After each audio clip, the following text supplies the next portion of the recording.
ahead and scoot back and back because we're going to let Nate and Bruce roll for about 5 minutes here and just get a look at some good solid free practice. So, gentlemen.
All right, thanks, gentlemen.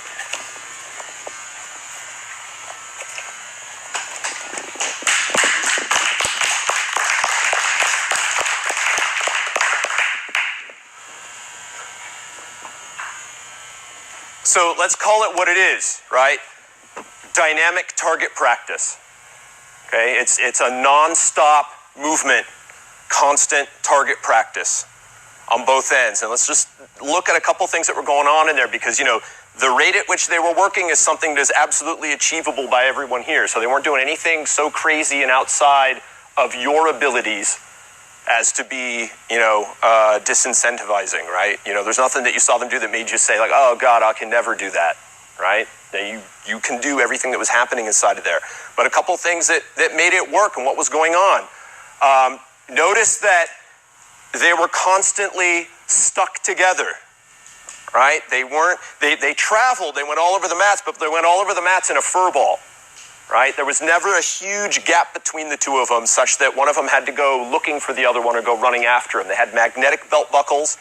Regardless of whose turn it was, they were always moving towards each other. They were both completely engaged in the practice, okay? So that's the first clue, because that when you open that space up, it's inefficient, right? They wanted to work as efficiently as possible, so they didn't want to waste a lot of time running after the guy, right? They wanted to spend their time creating injuries.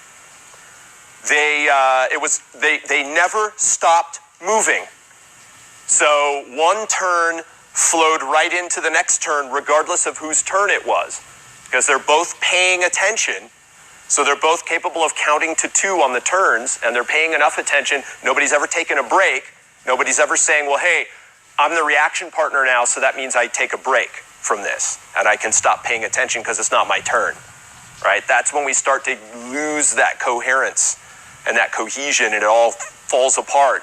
And the idea here is like, Matt was talking yesterday about the goal is to see how many turns you can get this weekend, right? And if we're spending a lot of time chasing each other down and having to take long walks, if I finish my turn and I walk way over here and then I turn around and I have to walk way back over here to get back at him because my partner doesn't also go after me, right? I walk too far away to begin with, but then if my partner's also not closing distance with me, then now I have to walk all the way back, and I probably could have taken a complete turn inside of that time frame. So that's one turn that I've lost, right? So I'd much rather fill that time with a turn, because that would be good practice. And then we talked yesterday about how do we make striking more efficient, right? Chest to chest, torso to torso. We close that distance, and we only have to close it once, right? For the entire practice if we're doing this right. Once we close that distance, it stays closed for the entire encounter. And in terms of doing our dynamic target practice, that distance stays closed the entire time. Okay, so as you saw, they were stuck in there, stuck together. Another thing on the side of the person whose turn it is, each strike was the wind-up for the next one, which was the wind-up for the next one, which was the wind-up for the next one, which was the wind-up for the next one, right? So we have that tick-tock back and forth, right? That increases efficiency a great deal. It also makes it easy for you. It's a lot easier to work that way, okay?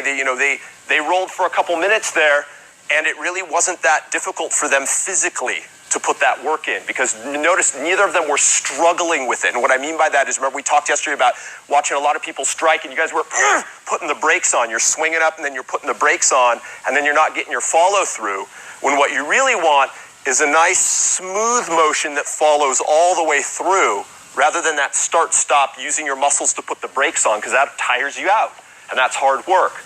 So we want to make it smooth, right? Now, what makes that work possible is a good reaction partner.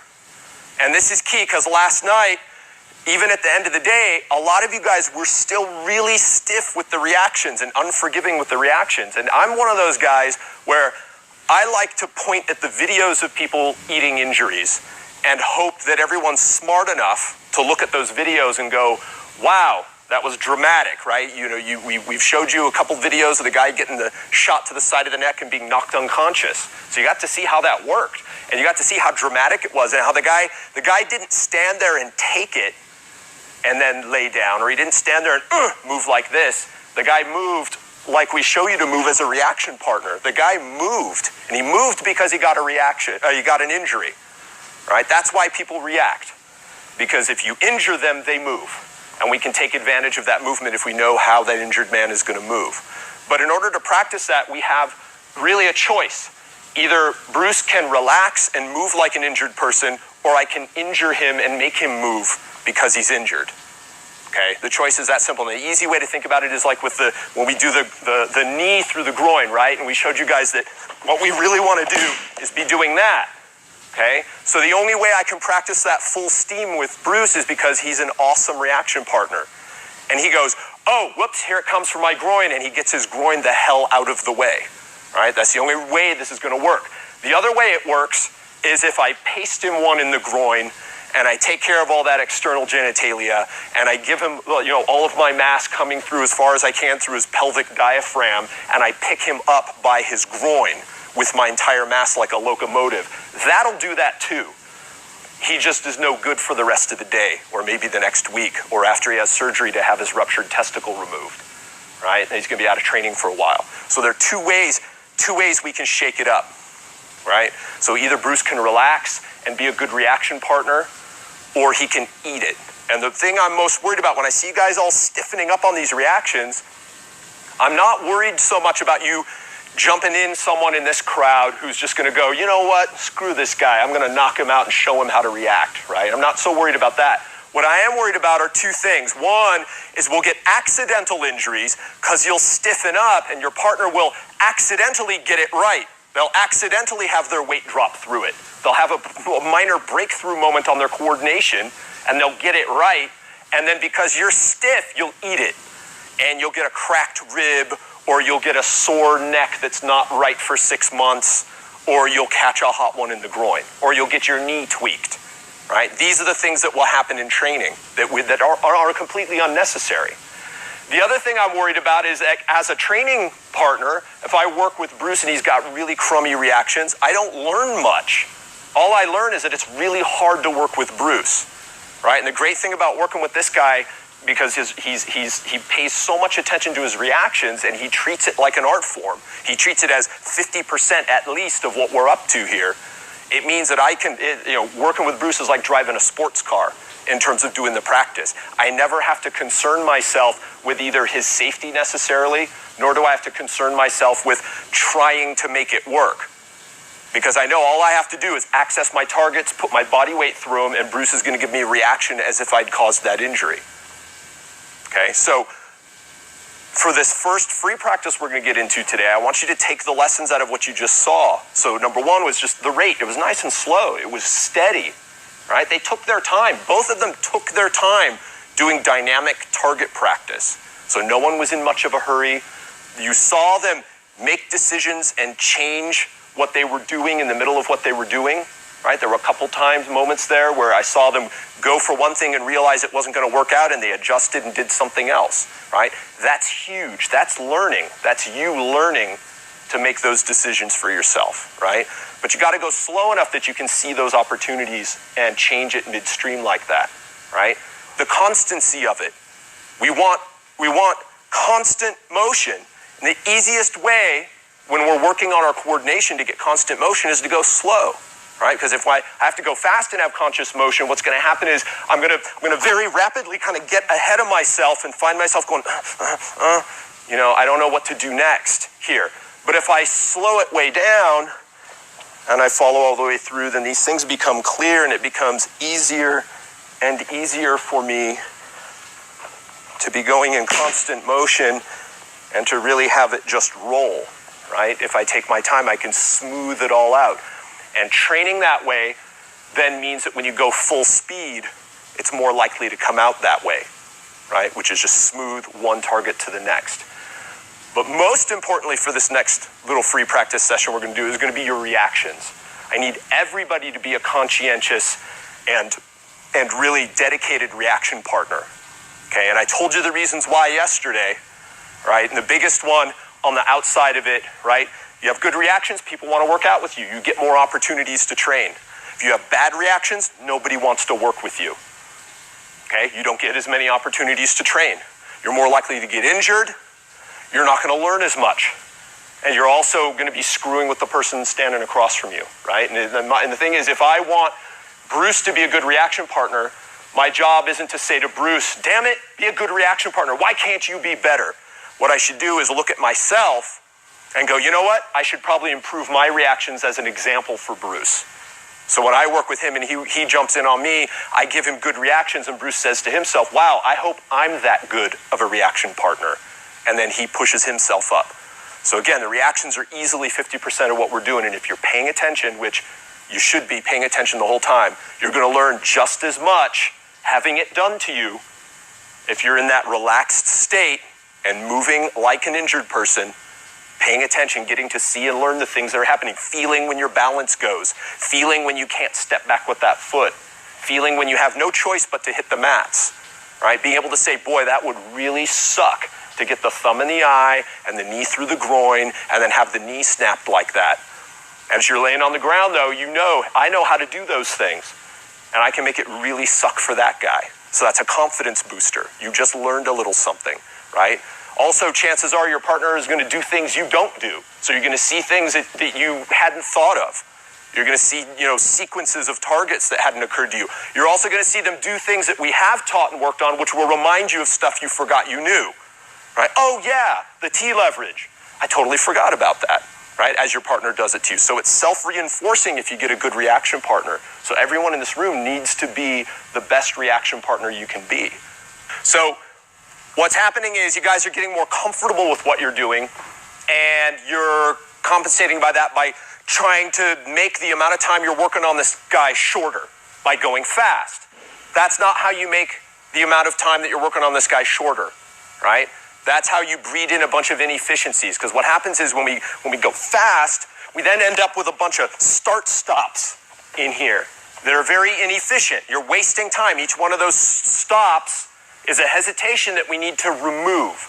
And the way we remove them is by going smooth. Smooth is the way we get to fast, right? So if I want this, if I'm sitting here and I'm, whatever, I'm doing this and I'm doing this, and then I realize I'm hesitating, so I try to speed up to beat myself to the next shot because I'm thinking, I'm wasting time. I better hurry up and get in there. Really, the way I minimize the amount of time, or at least make the amount of time I'm working on this guy more efficient, is by smoothing everything so that I'm never stopping what I'm doing. And I just walk right through my turn. And then my rate remains the same. My rate remains a constant. I'm not speeding up and slowing down. I'm not trying to play catch up with myself. And I'm not wasting a bunch of time in between any two injuries. Okay, I'm moving with the injured man instead of striking him, injuring him, and then stopping, and then he moves, and then I realize he's too far away and I go running after him, right? So let's get back in there. Instead of going faster, let's go smoother.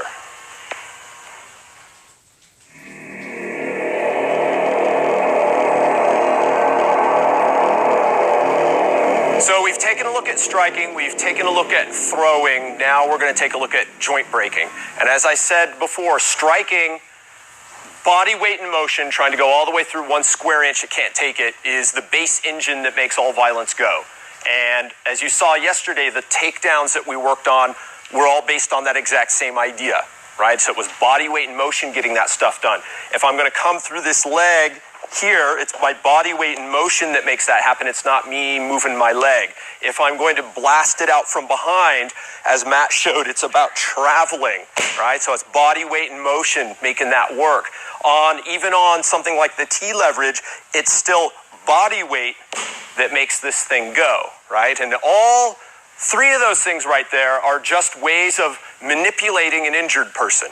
And I can't say that enough times, because a lot of times stuff like the T leverage, it's a weird little thing, and people see that and go, oh, that technique will never work. Well, it works perfectly on an injured person. It's much more difficult to do on someone who doesn't want you to do it to them. That's why we use injury first. So injury always has to be where we start. But even those throws, even things like coming through and doing this hip throw, it's body weight in motion that gets that all going. It's not me physically picking Bruce up, right? Because you notice that my pitch of my voice didn't change when I threw him as I threw. Because if I'm going to pick Bruce up while I'm talking, my voice is going to change like this as I bear down to pick him up, right?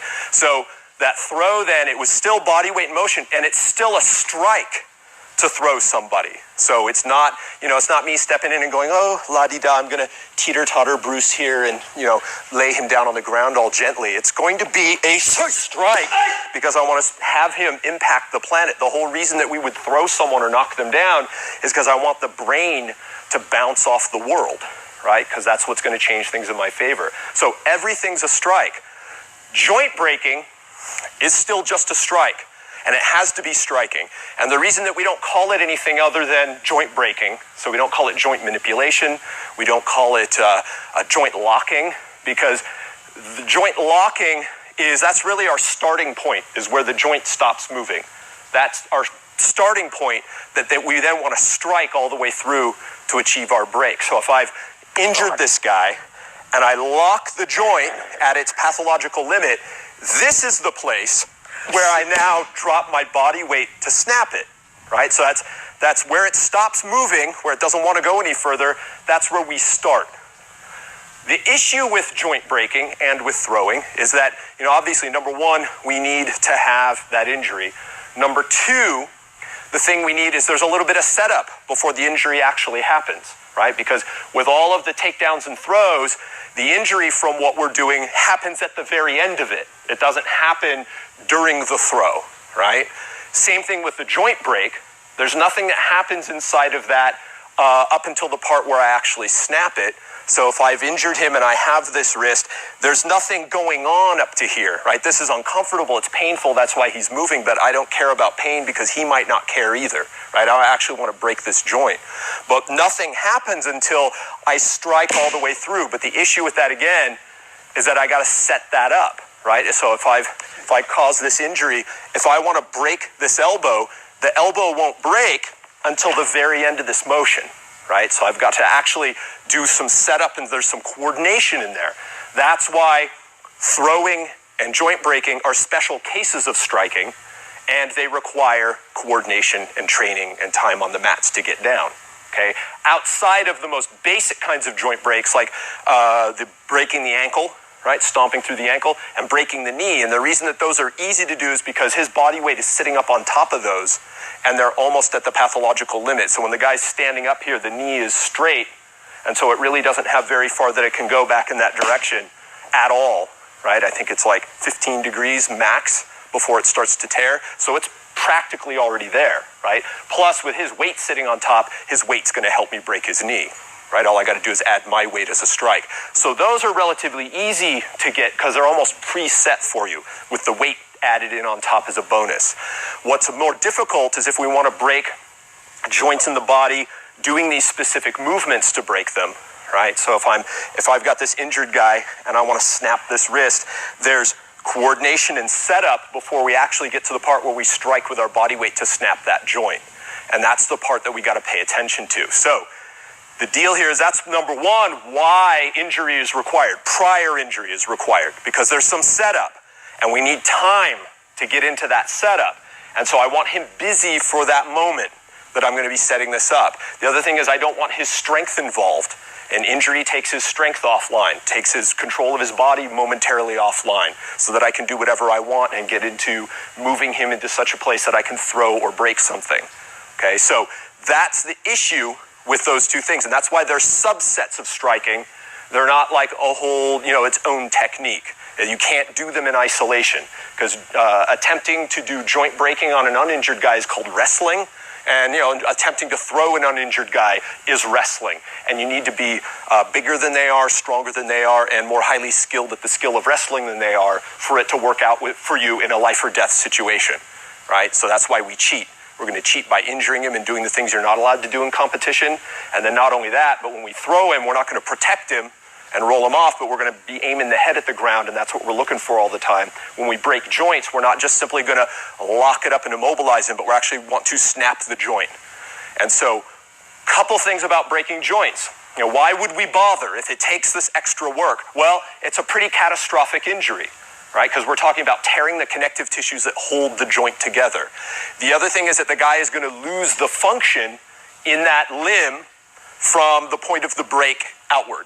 Right? So if you break the guy's elbow, he can't use the hand effectively. If you dislocate the shoulder, he loses use of the arm, right? Dislocate the hip, there goes the leg, right? Break the neck, there goes the body, right? So this is why we'd bother, because we get a big payoff for it. The other thing that happens with a joint break is it applies a lever against the entire skeleton, which takes his balance. And so, for example, if I'm here, if I take this, that we apply a lever against the entire skeleton, his balance is now compromised. And what do we know about taking the guy's balance? What can we turn that into?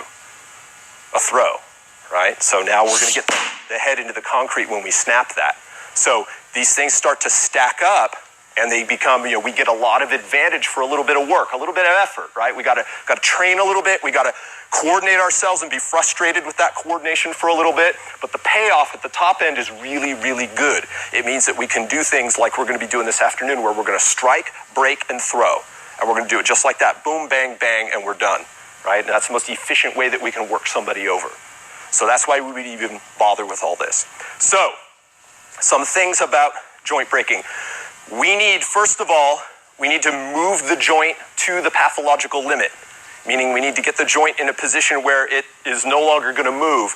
Then we need to strike with our body weight to make it go past that point as far as we can make it go to tear those connective tissues and break that joint. So we're always going to be looking at getting it into there. An easy way to remember the things we have to do to break a joint, we're going to crush it, grind it, snap it. And those are really all the three things that we got to worry about in getting it done. And by crush it, we're going to be grabbing everything in a fist.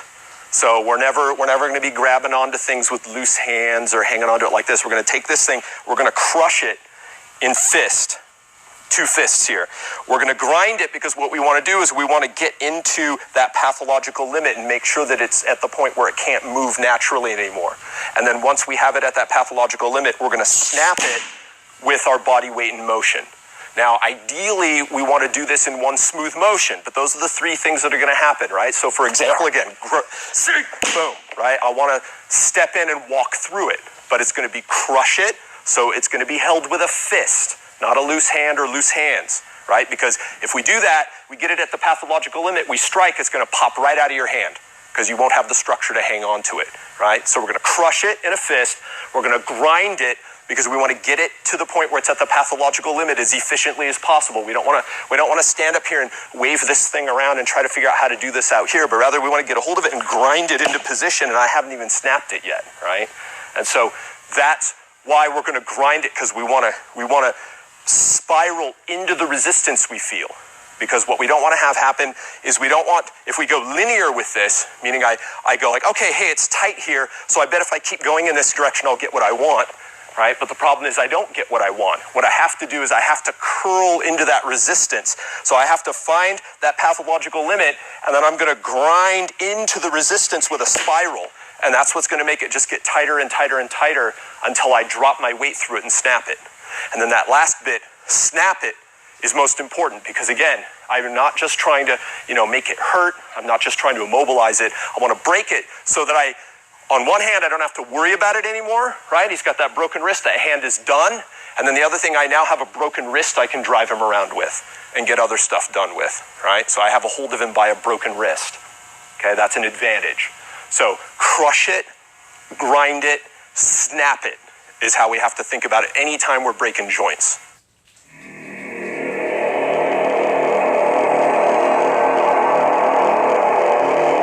So what we're going to do now, we're going to go ahead and get a coordination set with our first joint break today. And we're going to work on it just like we've been working on coordination sets before. So for this one, all right, so we're going to go ahead and go eyes, elbow, throat, solar plexus, knee.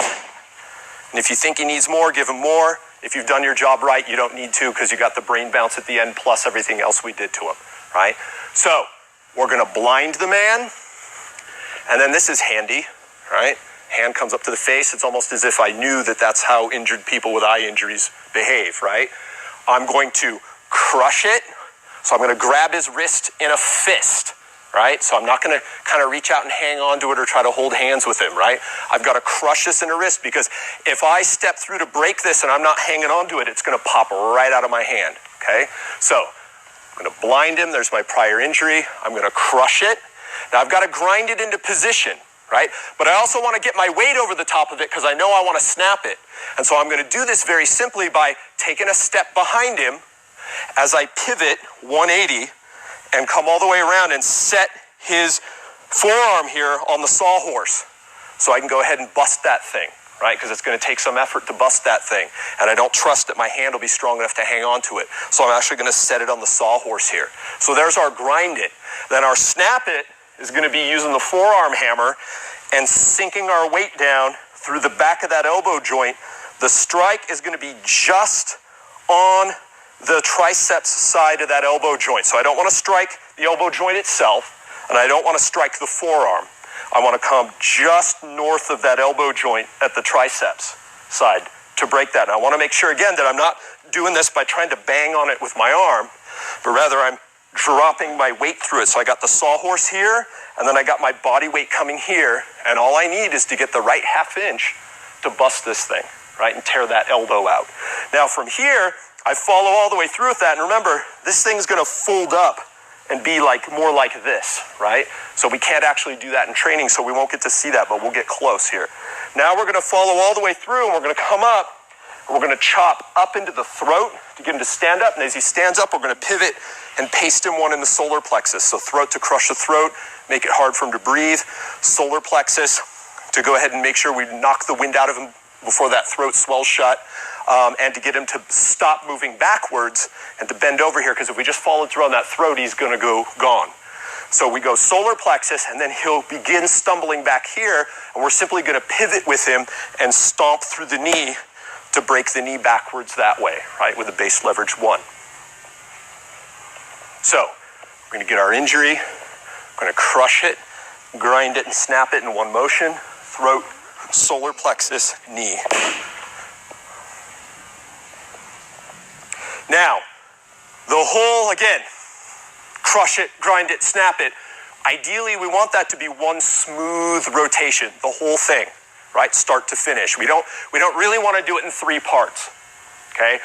The goal with working on this coordination set, though, is start by looking at the constituent parts. Take your time, right? Explore. This is the idea of this preset movement, is to force you to do things you wouldn't ordinarily happen upon in your training left to your own devices, right? So you want to look at it a piece at a time. So boom, you're here, go, okay, crush it, grind it, snap it. Good work, come up through that throat, solar plexus. So there's an interesting nugget, right? If we just want to look at that last little bit in isolation there, right? So let's say we've got this guy bent over here with the broken arm. This nice little a nugget here is the up, through, all right? So that's like one rotation, but hey, there's 3 strikes happening on that one rotation. That's efficient, right? That's an increased efficiency. Before, we were doing what? 1 strike per rotation. And now all of a sudden we've gone to 3. So that's a pretty big jump. But it's cool, it's good, right? It's good for you guys to experience that. But that's another thing we want to look at and pull out of here, because there's more going on inside this coordination set than just the break, okay? So now, what we want though, we're going to look at those constituent parts of the break, but then what we eventually want to do is we want to smooth it all out into one rotation, right? So we get our injury, and then we have one rotation to a broken arm. And then we get our rotation going all the way back, boom, with 3 injuries and one of those injuries being a broken leg, right? And a brain smack. So there's a lot going on inside of this one, all of it eminently achievable. Everybody here can do this, okay? But what we want to keep in mind for the break, crush it, grind it, snap it, are really the only things we got to remember about that. And to get to it, we want to cover that distance with our own belt buckle rather than grabbing him by the arm and trying to pull him around. So instead of going here and then trying to do this or pull him into me, right? Because if he weighs more than me, that is absolutely not going to work, okay? So instead, I come here, and then I'm going to go over there. So I'm going to go ahead and meet it halfway and step all the way through. The same way, if we look at maybe hitting a different target, right? Like kidney, let's say. So let's say I went eyes. If I wanted to paste him in the kidney, I would do the same motion because nothing changes in terms of feet and belt buckle. It's all the same. I got to move my mass over there, regardless of what target I'm getting. If I'm breaking his arm, I do it that way. If I'm getting him in the kidney, I'm doing it that way because the mechanics don't change. Just the target changes there. Okay? So one more time, and then we're going to get up and walk through this. So claw to the eyes, crush it, grind it, snap it, throat, solar plexus, knee. All right, so let's get everybody up.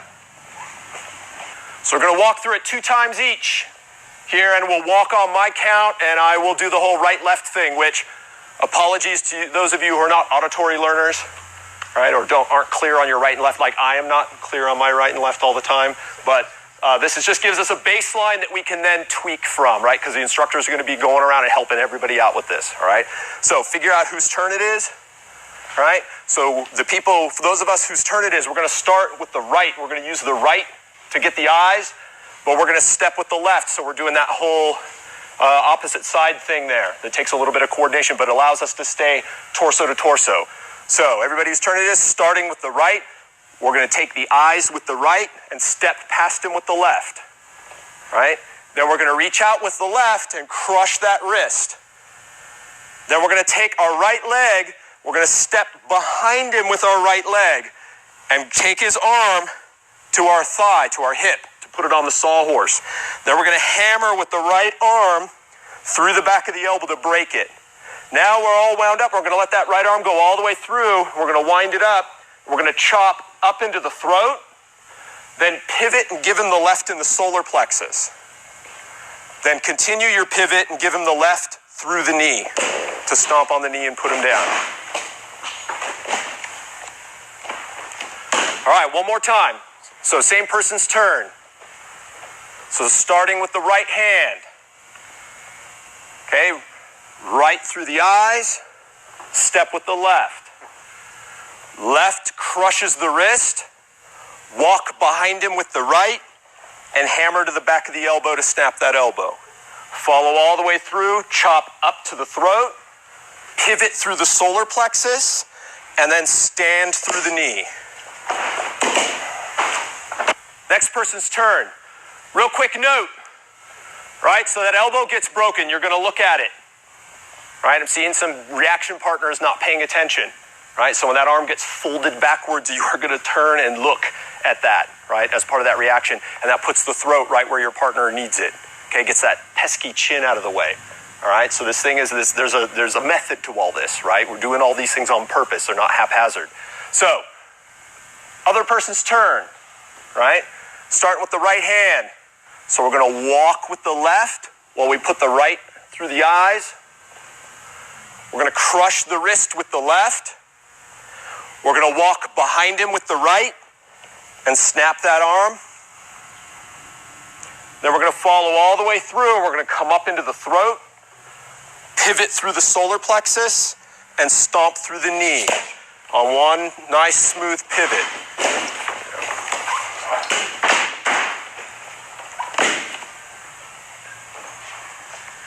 All right, one more time. So starting with the right, we're gonna step with the left, take the eyes with the right. Left hand is gonna crush the wrist, walk behind him with the right and grind it and snap it on the sawhorse. Follow all the way through, come up through the throat, pivot through the solar plexus, and step through the knee. So slow it way down. Look at the constituent parts of this break, right? The crush it, grind it, snap it, with the goal being, right? So maybe we begin this whole process going, okay, first of all, I want to make sure I'm actually crushing it. Yeah, right? I'm crushing it. That's as tight as I can hang on to that thing. Then from here, I want to make sure I grind it into the snap it. Maybe I'm even jumping ahead of myself a little bit there, right? So I want to look at it in piece by piece. So I go, here's my injury, got my injury. How do I know I got my injury? Because I see a reaction. If I don't see that, I know I didn't get my injury. I need to get one. I don't have time to now wrestle the guy, right? I want to injure him. I want to break the arm on an injured guy, not wrestle somebody who's not injured. So I reach out and I crush that. I got the crush. I grind it and get it on the sawhorse. So I take it and just grind it down here as hard as I can. And then now I'm going to just sink my weight through that elbow just above the joint to snap it. And then I'm going to take my time walking through this. Boom, boom, got that. Hey, there's that knee. And just take my time with it. But where I want to get with this is where I'm breaking the arm with one smooth motion. So I'm taking the crush it, grind it, snap it as one movement, one sequence of movement. So I go to the eyes here and then just walk through the back of that arm. That's where I want to get with it, okay? So let's go ahead and get with our partners and start working on it.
Okay, so once we're bored with it, I'm not saying all of you are bored with it yet, right? You're the only one who can answer that question.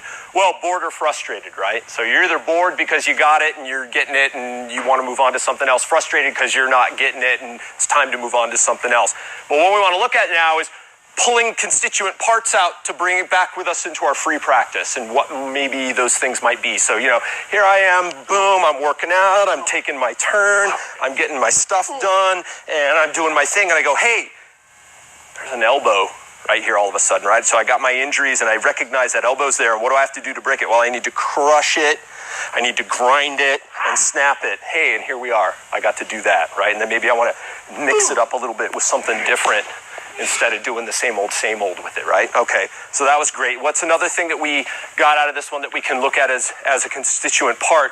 That new idea of one rotation, but 3 strikes happening on that one rotation. Because right before, we were saying, well, this is the full follow through, boom, wind up for that next shot, which is that wind up for the next shot, and now I'm all wound up for the next shot. But the fact of the matter is that when this arm goes over here, this arm does something too. It swings back that way. So, hey, and if I'm going to say use a backhand motion, right? So if I'm going to backhand this guy, hey, this arm moves over here too, because if I'm just using my weak ass arm to do this, I'm not going to see any of this. But if I use my entire body, even if I don't specifically do anything with the other arm, it comes swinging along behind. So why waste that, right? So what that means is here's boom, boom. It's all coming through there anyway. Why not go ahead and line it all up with a target, okay? And then when I rotate all the way this way, I feel it gets tight in my hip and I feel my foot want to come off the floor. So I say to myself, well, gosh, why don't I just keep going instead of resisting and fighting myself? So let's say I go boom, boom, boom, right? There we go. Now we're starting to work our efficiency. So that was the other idea we got out of this, because we got that whole thing of where we're going to be going, that throat, solar plexus, knee trick, right? And that was educational, right? We all got to experience how to do one rotation but nail 3 strikes in there. So when we go back into our free practice, we know what's required to break an elbow, right? We know how to get that done. And then we got this new idea of if we can get our full rotation and body weight through, why not use the other arm for something as well? And if we feel that leg tugging as we pivot all the way around for our full throttled follow through, don't fight it. Let that leg come up and find a target as you walk through the guy.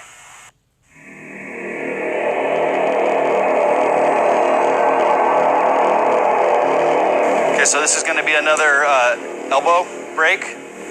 So we're gonna walk up and hammer to the side of the neck, knee to the throat, step underneath, snap the elbow, take his hip to bounce his brain off the planet. Let's go the other way. Okay, so a little back there. Okay, good. So we want to step forward with the right, hit the neck, and pivot all the way around to the left, just like we did when we stepped behind and broke the elbow last time. Okay? And instead of doing it in 1-2, we know that throat's going to be coming down, so we might as well have the knee meet it halfway. All right, so I want to come in, I want to step and hit him up into the throat. He's going to reach up for that throat to give me that hammer. Reach down with my left, grab the wrist to crush it. I'm going to step underneath into a full stance to grind it and put it up on my shoulder here. And then the snap it is going to be pulling it flat to my chest, which, as you can see from Bruce's face, it's not going to happen in here. Okay, so we want to go flat, have this thing turn inside out like this, okay? It's going to come in nice and tight, and I'm going to reach back with my heel palm, the blade edge of my hand here, and I'm going to slot it right in the hip crease at a 45 so that, yes, my fingers will be close to his junk, but that's okay, because really I want to try to stand up on his hip with that hand and plant his butt in the ground, bounce his head off the planet. Okay, so side of the neck to knock him out, knee to the throat to get him to give me his hand. Okay? Also crushing his throat, nice benefit, right? Step underneath, grind it through, pull it up to the shoulder, snap it, step back, look at the hip so that you can get it right in the hip crease and drop back like we did yesterday with the blast the leg out, right? We're just doing it with the hand here, and we're gonna take his hip instead of blasting his leg out. Same thing, just that backward step. Get my belt buckle moving over the top and down through the hip to get him to plant. Okay, so step right, hammer the neck, pivot all the way around right into that knee to the throat. Reach down with the left, step across, back all the way to him. Snap that thing over the shoulder, look back for that hip, bounce his brain off the planet. Okay, let's get up.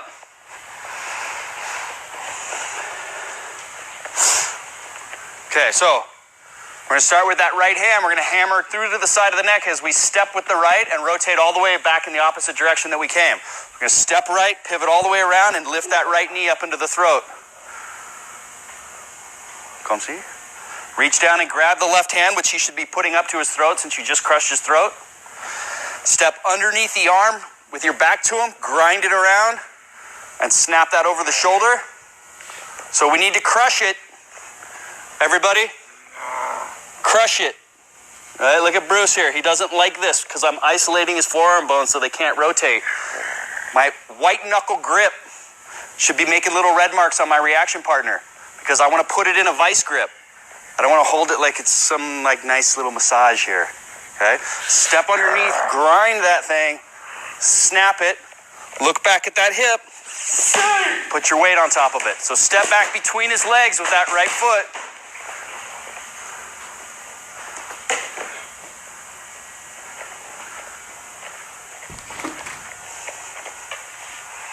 Everybody see this? This is where I want to go. You'll notice Bruce is having a really hard time where he is. I'm seeing a lot of this. That's not going to get that hip to go to the ground. I need to go all the way back between his feet and have him roll down the back of my leg that way. Okay, so let's do it one more time with the same group. Step with the right, hammer the neck right into your knee. Reach down with the left, crush the wrist, reinforce it with the right. I'm going to step underneath the arm, snap that thing up on my shoulder, step back, get that hip all the way through his center.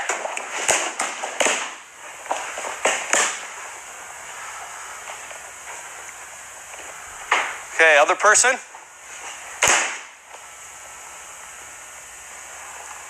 Step in with the right, hammer the neck, knee to the throat.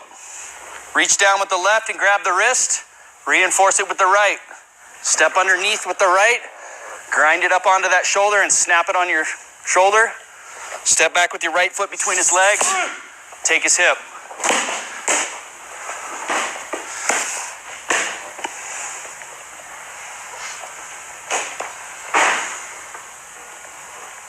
One more time, same people. Right hammer to the side of the neck, pivot all the way around and knee up into the throat. Crush it with the left hand, reinforce it with the right and step underneath, grind it over up onto the shoulder and snap it. Step back between his feet, take that hip.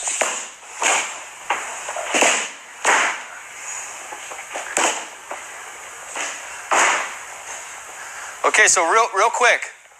When I step back behind him, I want to keep my back to him. I've seen a lot of people trying to turn around to get the hip. You don't have to look at it. You have to go back there and put your hand on it. You're just going to look with your eyes, not with your upper torso. And I don't want to turn around like this because then I won't get that good penetration through there. Also, if I turn around and go forward through him and we're about the same size, I'm going to be running into that big surface area.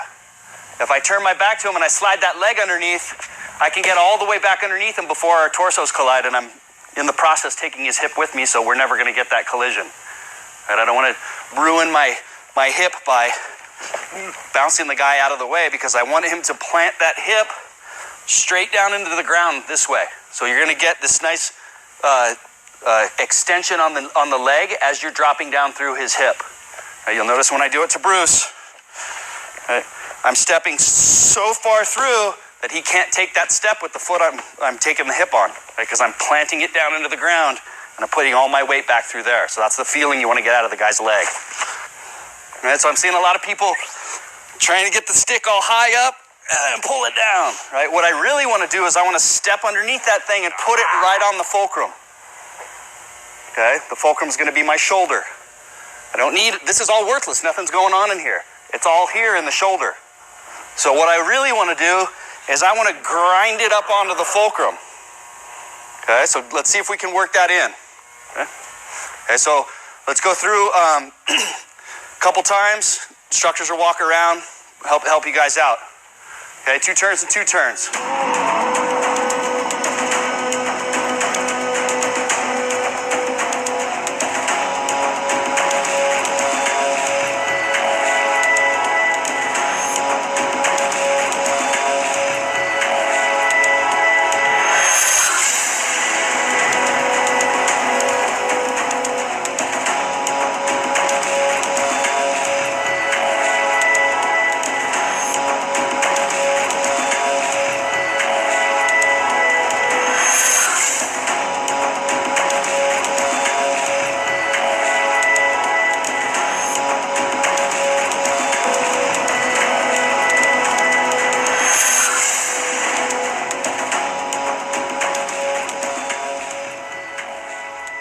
Okay, so what did Chris say about the breaking the joint? It puts a lever on the entire skeleton.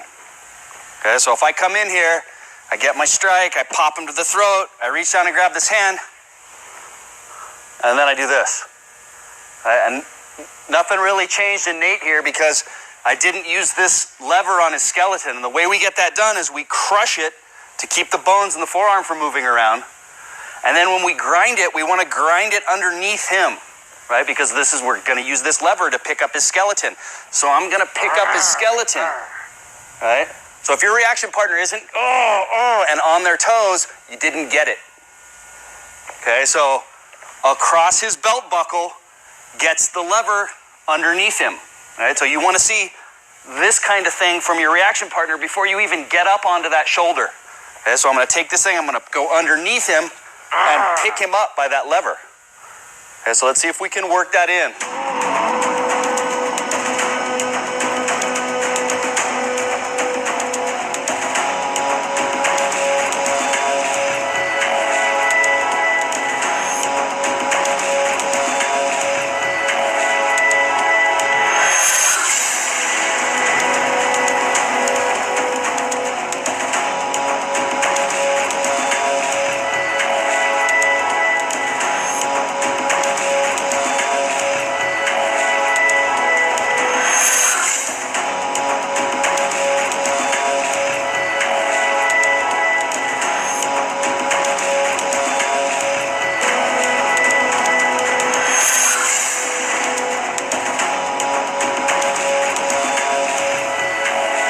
Finish up your turn.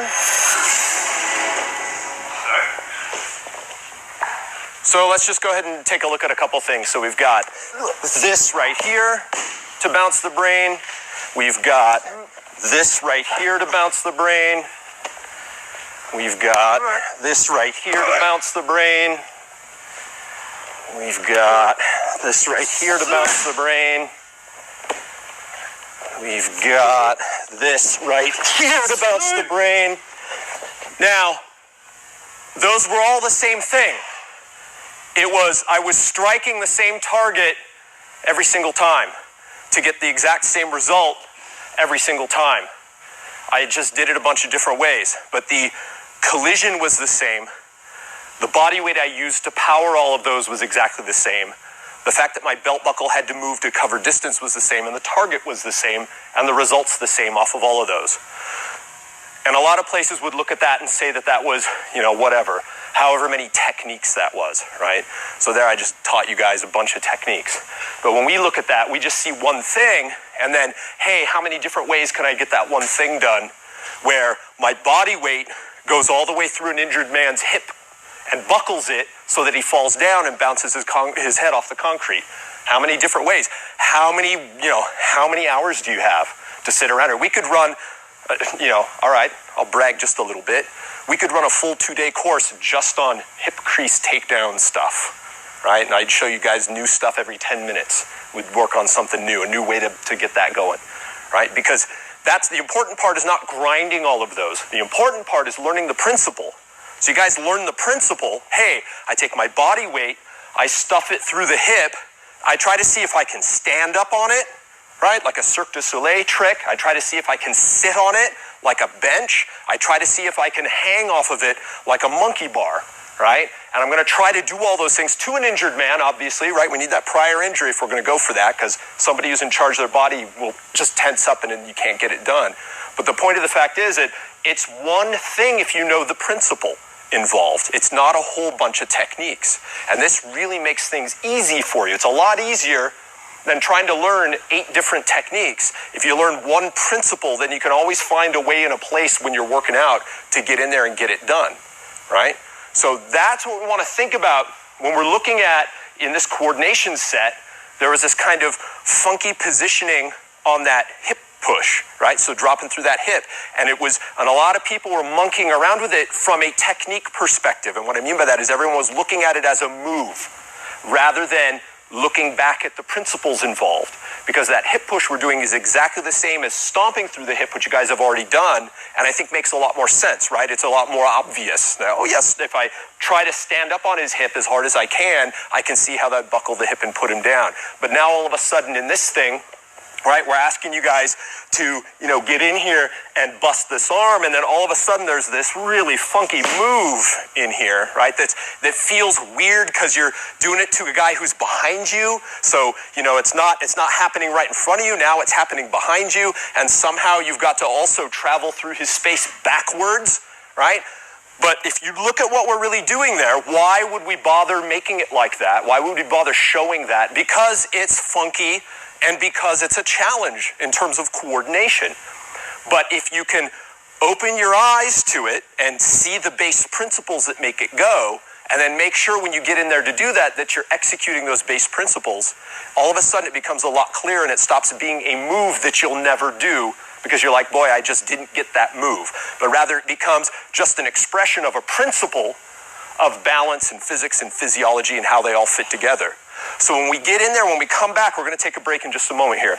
But when we come back and get into our free practice, we want to look at, again, peeling out these interesting elements that we found inside of the coordination set and adding it to everything we already know how to do. When we look at taking the hip in that manner, we want to make sure that we're looking at it from the point of view of, okay, well, hey, I know this thing. I know that we can go backwards through this as long as I hew to those principles, which is, what are the principles? It's got to be my body weight because it's a strike, right? So it's body weight in motion through 1 square inch that's not rated for it. And I buckle that structure and we bounce the brain. So whether I'm facing the guy and doing it, right, it's going to end up being exactly the same, or whether I'm doing it to an injured man where we're both facing this way. And the beauty here is what you're learning is that you don't have to turn around. You don't have to go, I can't do the hip thing from here, because I'm not in the right position. And then the worst thing, so that's the first kind of bad thing that can happen is you limiting yourself because you go, well, I can't do it from here. The second thing that happens is you struggling to get into position to do it because it's what you want to do, right? Because that wastes time. That's inefficient. So instead going, oh, hey, I don't have to be facing him to do this because we learned this extra little bit inside of that coordination set. And so I know that I can knock the guy down and bounce the brain from any position. I just need to make sure that it's my body weight going all the way through and I'm buckling that hip like I'm trying to stand on it, sit on it, get up on top of it, or hang off of it. Doesn't matter what you're doing, but it's got to be your body weight involved. So I just wanted to point that out because, again, I saw it all kind of starting to go into technique territory. And we always, anytime you see technique, it's an expression of base principles.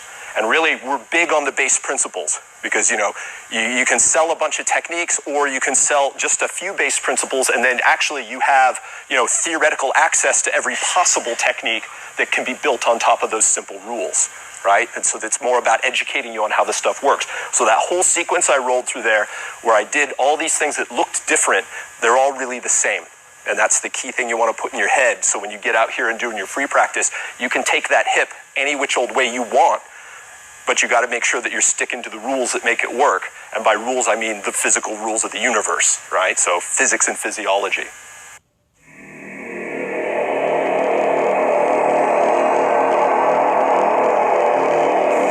We are going to dislocate the shoulder. Okay, so the way we're going to get that done, we're going to pop him here, stuff him here, drive him into the ground, and tear that shoulder out.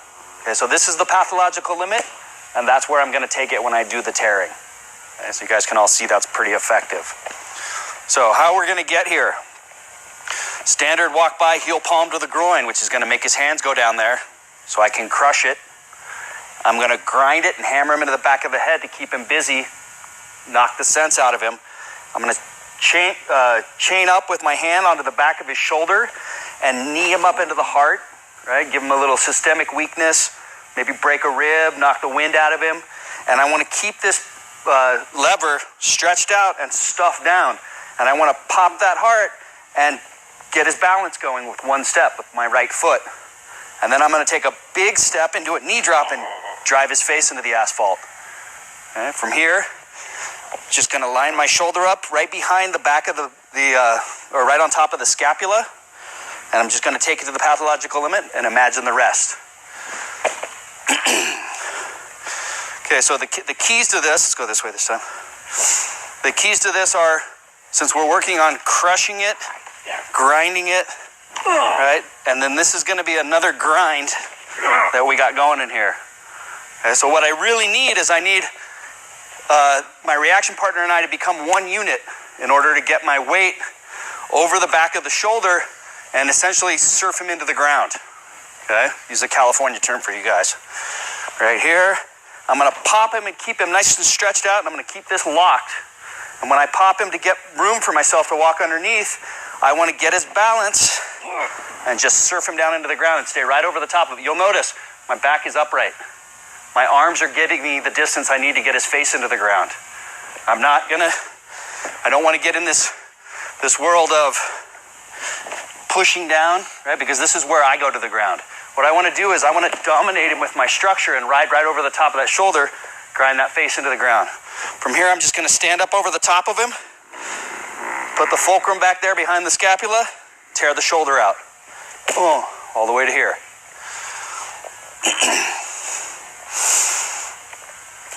So, here, here, here. If there's any play in here, it's not going to work. And I can't have any play. I don't want any daylight. I want the roundness of his armpit here to be up on my hip. Okay, so my first step after I knee him to the heart, if it doesn't take him off balance, then I didn't do it right. Right? If there's any gap in there, right, and I pop him up and I take that step, it's not going to knock him off balance because my step just covered the gap. I need to get it in tight and have my step start to get him to go. And I'm just going to take one more step right into a knee drop. Boom, right over the top of him. Okay? Sad news for you guys is there is no way to slap out. Okay? The good news for you is you get to do it to each other. Okay, so if we take the velocity out, it shouldn't matter. Okay? Bruce looks all right to me. I went nice and slow.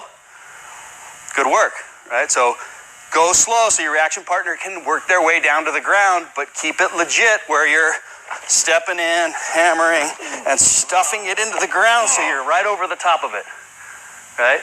You'll notice that my hand right here is underneath my center of gravity all the way through the shot to the heart down to the knee. Okay? So let me just have you back down to the shoulder. So I come in here. I don't want it out in front of me because that's not below my center of gravity. I want to get over the top of it. Now it's right at my center, and when I take that knee drop, it stays at my center. Okay? So let's get up and pair up. Okay, so we're going to walk past him with the right leg, heel palm him with the left to the groin. So we'll step in and heel palm him, and he's going to put his hands right into yours. So grab it with the left, crush it, pivot around with a hammer to the base of the skull. Okay?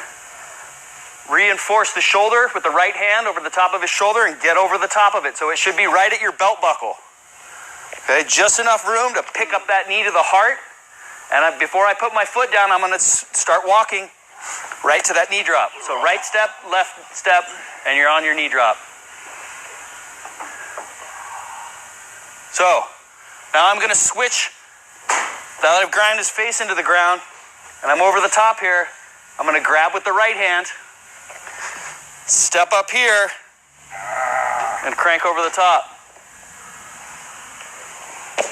So we're going to step right, heel palm left, grab that wrist, crush it, hammer the base of the skull, knee up into the heart, right step, left step, knee drop. Step over the top with the right, and grind down and snap that elbow or that shoulder all the way out. Okay, so we're going to go other person. Nice. Okay. Stepping right and heel palming left. Crush it and hit the base of the skull. Knee up into the heart. Get him off balance and walk him down into the knee drop. Okay, so knee up into the heart and walk through. One more step. It's going to be a right knee. Okay. Now we're going to switch it up. Kneel down on that shoulder.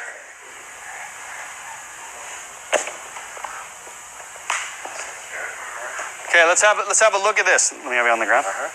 Just on the shoulder here. Okay, so I've made it all the way to this point right here. He should be flat on the ground.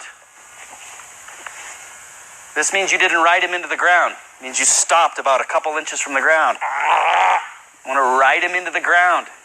Right? This allows me to pin his shoulder down, switch up here, take my time, and get that shoulder flat. If there's any play in here, that's not going to do it. I need to pin it down and isolate it so that I have it to where it's going to start tearing when I get it past the pathological limit. Okay, so make sure you're riding your reaction partner flat down onto that deltoid. Okay, and then you're just going to kneel down on top of it, switch up the hands, and pull the shoulder out. So one more time for the second person. Step right, hit left. Grab the wrist and crush it and hammer the base of the skull. Stuff that knee into his heart and walk across. One step, two step, straight into the planet.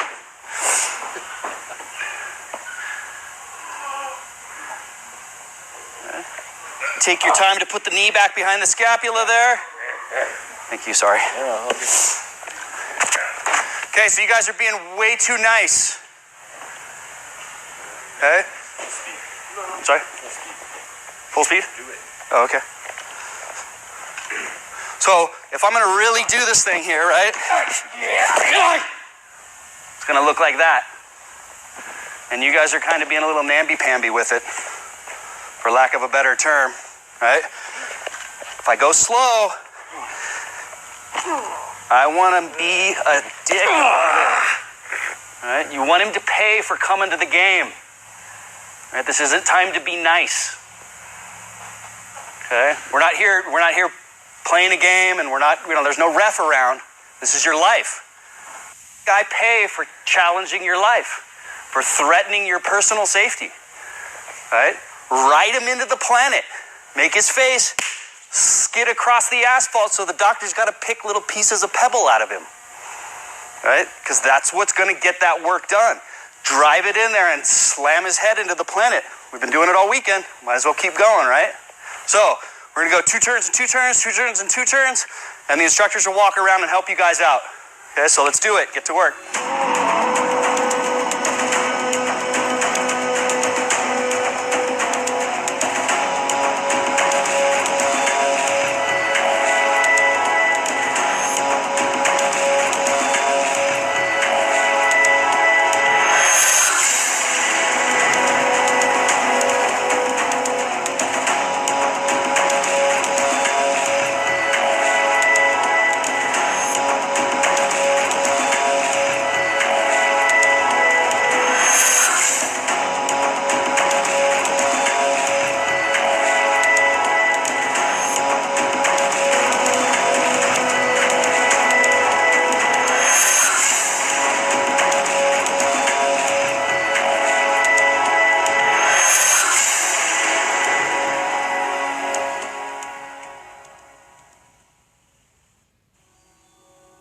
Okay, stop where you are. Let me have everyone's attention really quickly here.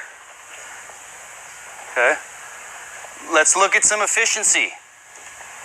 Because when you're starting a coordination set, you'll always want to chock-a-block. 1, 2, 3. So you have an idea of where you're going, right? But once you start to get an idea of where it is you're going, you want to go 1, 2, 3, 4. Right? No hesitation. You're just running numbers out the door, right? So I'm seeing a lot of people come in and get the groin shot, pulling the arm out, and then as an afterthought, hitting him in the head, okay? Really what I want to do is I want to pull myself into the back of his neck with this arm. 1 rotation, good distance on him to get him to bend over right in front of me, right? And then the efficiency here. If I hit him here and I'm wiggling him around, there's a lot of goofy play in there. Right, so I want to get to the point where I stuff this and my step creates a lot of airspace between his armpit and my shoulder. Right, and this should have him off balance at this point. Right, so I want to go here to here. And I'm seeing a lot of here, put your foot down, think about it, da-da-da-da-da, right? Knee him to the heart, just like we did earlier. You need him up into the solar plexus so you can walk through. right? I believe it was the stuff to the head that we did that with.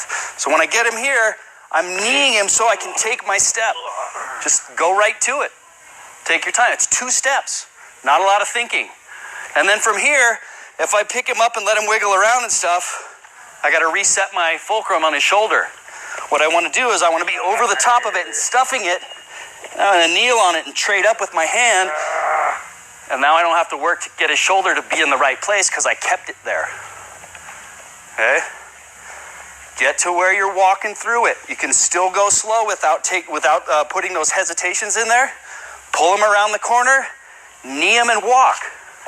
1, 2. And then pin him down. Keep him pinned until your knee's in there to keep that pin on the ground. And you got all day to play Joker's Wild with him.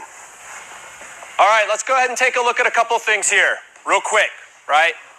And it's not really going to be anything new because Matt's already gone over it, but maybe if I phrase it differently, it'll make more sense to you guys. So we got our injury. We want to crush it because we want to get a hold of part of this, right? We're going to yank ourselves into the back of that neck. Now we want to vice grip that ball joint. So you notice that my arm is straight. I'm right over the top of that arm, right? So that if I wanted to, I could just drop my weight into the guy and put his face into the concrete there. That's not what I want to do, though, because I want to make this more kinetic. I want to do more with it, right? So smack him there, smack him there. Then I'm going to vice grip this. So clamping onto that ball joint, my thumb is going to go up into the armpit, and my fingers go over the back of the shoulder joint, and I crease it. So I pull this end into my hip as tight as I can get it, and I try to pull the two apart. So I'm trying to wrap this one around the back of me here to tighten it up, and I'm trying to get my weight over the top of this vice grip, and when I go in both directions, it gets nice and tight, all right? Then I can make him eat this, and then we move as a unit, and I take my 2 steps, and his head hits the ground right next to my foot. So for those of you guys who are ending up with the guy way out in front of you here and you're leaning out and kind of hanging on to him, right? I'm right here over the top of this, okay? I want my body weight plus his body weight in motion because I'm going to run. You're going to run with this guy and surf him into the concrete. He's got his body weight and my body weight in motion, connecting with the brain in the concrete. That's what I want out of this, plus no escape.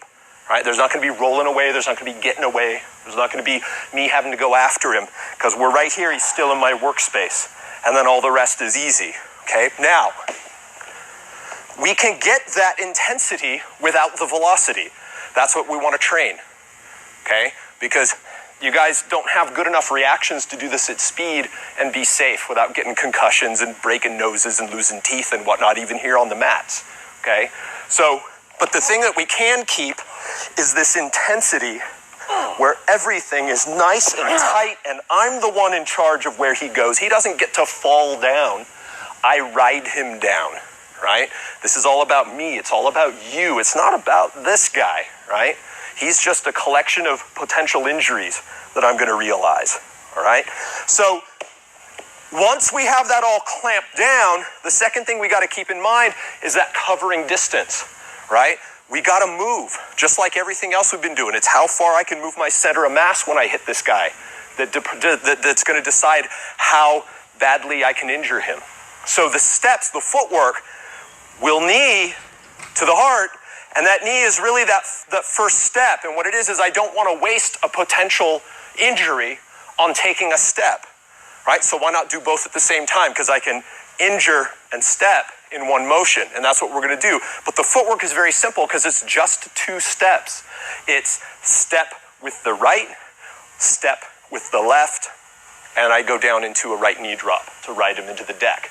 Okay, so we're here, we hammer, we cinch this up, we make him eat it, then we have to travel to get this done. We got to cover ground. I started way back there. I ended up way over here, but I never let him get out in front of me because I kept it nice and tight. So when we get back in here right now, all we need to do is work on having everything be as tight as possible and cinched up as possible. We don't need to worry about going as fast as possible, right? That's not the necessary part. So we go groin, we yank into this hammer, then we clamp this and pull it tight. Make sure you're over the top and that arm is straight. Don't let him get out of the way when you do this. So I don't want to see you guys letting the guy do that, right? we cinch this all up, we knee, and then we walk and we keep over the top and we keep it nice and tight so that head is right next to my foot. And I was over the top doing this rather than pushing with my scrawny arms.